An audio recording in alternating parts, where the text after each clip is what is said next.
Alors que Nausicaa a perdu conscience en sombrant dans les sables mouvants, ses souvenirs refont surface. Le fondu au blanc marque notre entrée dans une séquence de flashback, c'est-à-dire de retour dans le passé.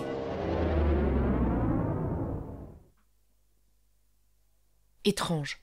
On remarque tout de suite que la scène est différente du reste du film.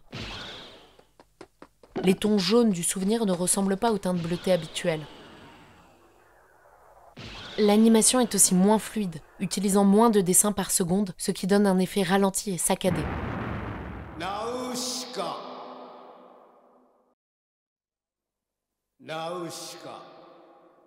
Même le son est différent. Les voix sont chargées d'écho, comme si elles résonnaient dans sa tête depuis un passé lointain. En écoutant bien, on remarque que l'espace sonore est vide. Cela nous donne une impression d'irréel, comme si le temps était suspendu.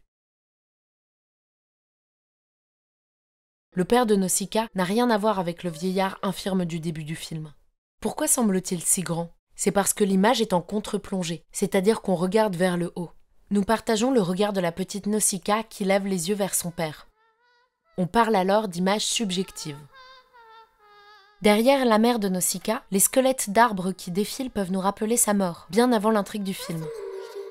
Silencieuse comme dans un rêve, sa présence annonce l'amour très maternel que Nausicaa ressent envers toutes les créatures, et en particulier le petit Tomu que nous allons bientôt découvrir.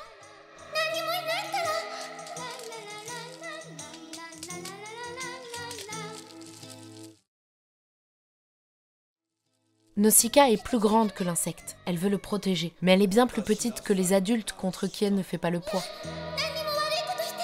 À côté de l'animal inoffensif, ce sont les adultes immenses qui semblent presque monstrueux.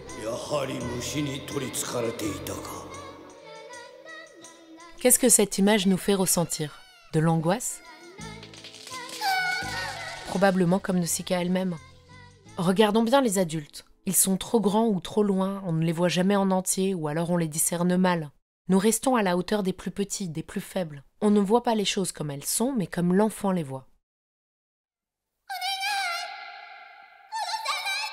Nausicaa finit seule parmi les arbres gigantesques et s'effondre dans l'herbe. En même temps, l'image s'élargit pour nous montrer qu'elle semble de plus en plus petite dans un environnement de plus en plus grand.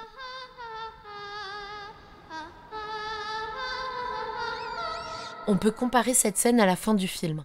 Quand elle aura grandi, c'est en sauvant un jeune Omu que Nausicaa parviendra à protéger son peuple.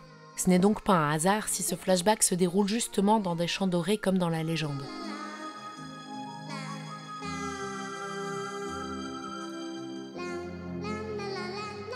Ces champs dorés à la fin seront formés par les tentacules des Omu.